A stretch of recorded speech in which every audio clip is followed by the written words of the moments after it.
Hi everybody, welcome back to another video.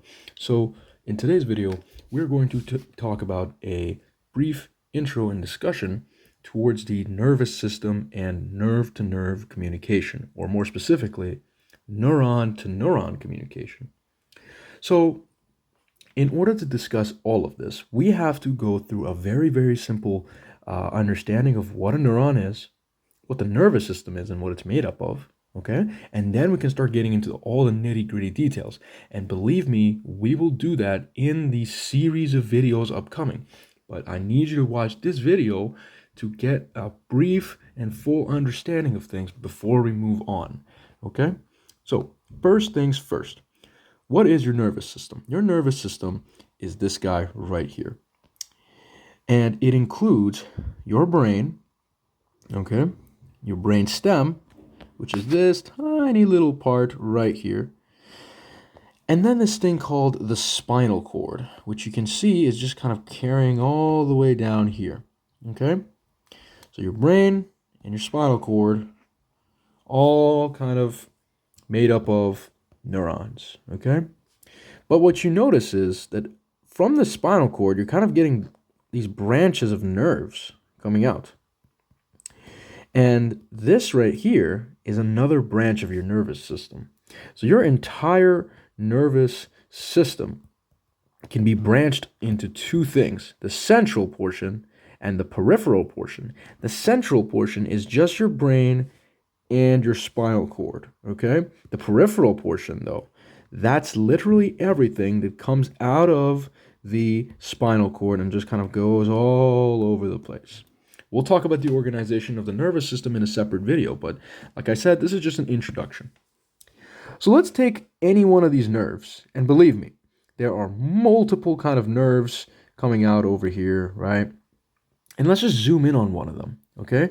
So here is one nerve. But what happens when I cut this nerve in half and took a look inside? Then I would see a whole bundle of nerve fibers, okay? And then if I were to just take a single one of these guys out, I would end up seeing the axon of a nerve fiber or a single neuron, okay? So that's what an actual nerve is made up of, all right? Now, this one happens to be a myelinated nerve, and don't you worry about what that is. We'll talk about that in extensive detail as the playlist progresses. But now let's kind of look at how can two neurons, one and another one, well, in order to understand how these guys actually communicate, we have to kind of dive deep into the anatomy of a neuron. So a neuron is just a cell, just like any other cell in your body. It's a cell, but its structure looks a bit different. So here is the cell body. Okay, and we call it a cell body because this guy's pretty large, as you can see, right? And all of this is part of the neuron cell, so it has to have a portion where it's called the cell body, right? And this is where all the organelles and stuff are mainly contained. And you can see, of course, here's the nucleus of it, right?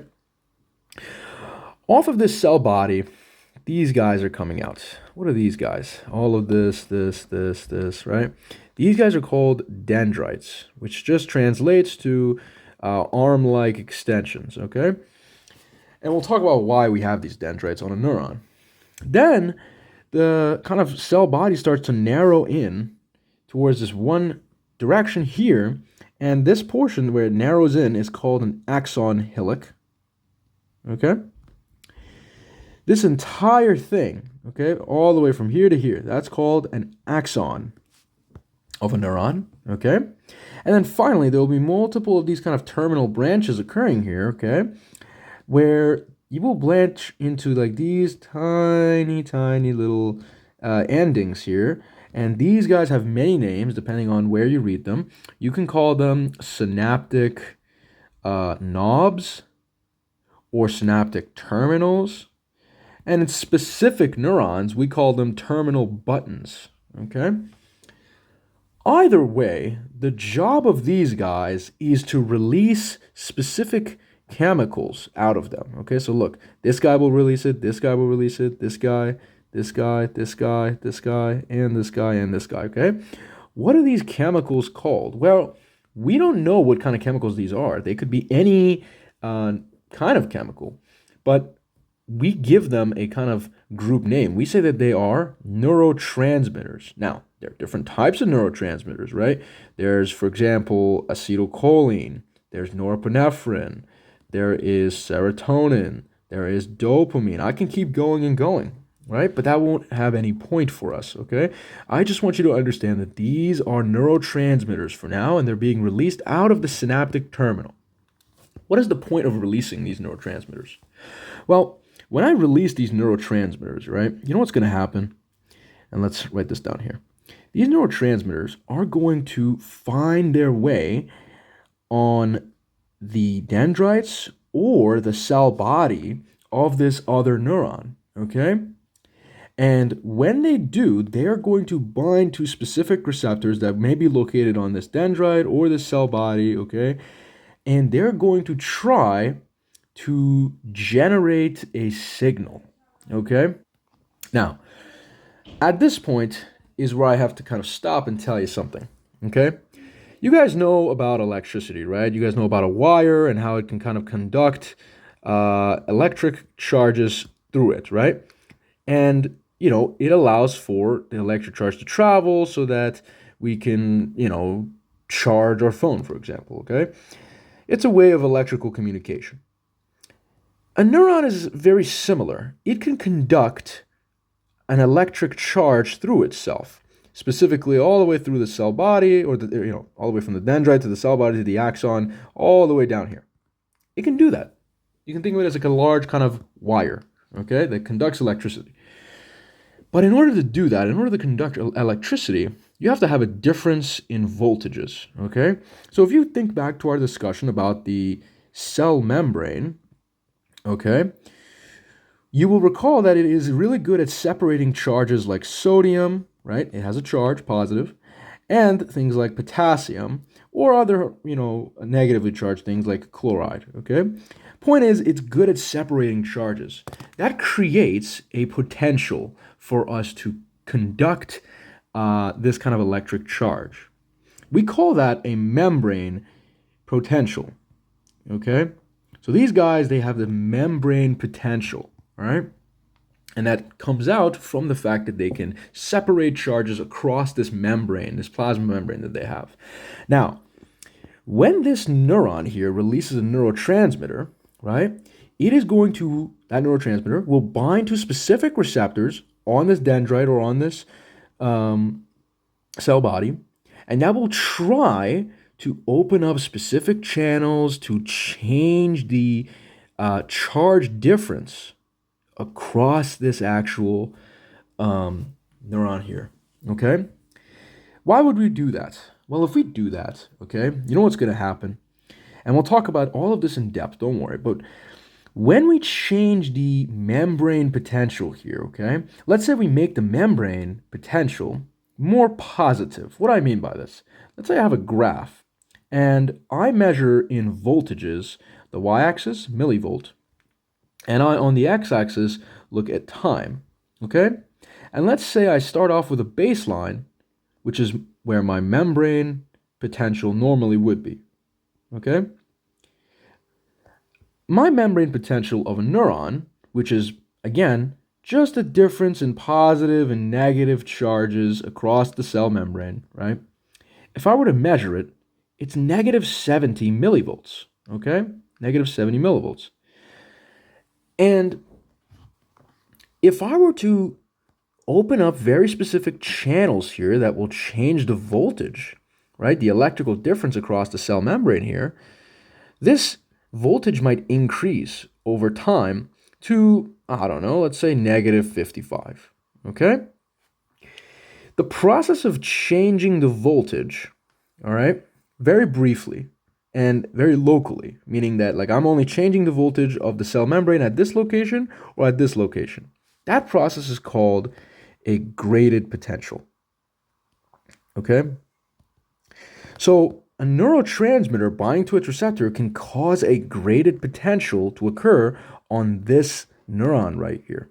But you know what? Maybe we should just stop referring to it as this neuron and just give it a very specific name. Well, we can do that. This space right here, where these guys are interacting, this neuron and that neuron, where the neurotransmitters are released, this is called the synaptic cleft. And based on the position of either of these neurons, right, we will designate a name to them. Since this guy comes before the synaptic cleft, we call this guy a presynaptic neuron. Since this guy comes after the synaptic cleft, we call him a postsynaptic neuron. Okay? Now, when the presynaptic neuron releases neurotransmitters out of its synaptic terminals, right? These guys right here, those neurotransmitters will go and bind to either the dendrites or the cell body, and they'll try to change the membrane potential of the postsynaptic neuron by causing a graded potential. This graded potential, right, might develop into something that's much more greater. So remember, I said this graded potential is very localized, right? But what if I want to change the entire voltage of the membrane itself, like the entire cell? Well, that would require me to get to something called an action potential. Okay?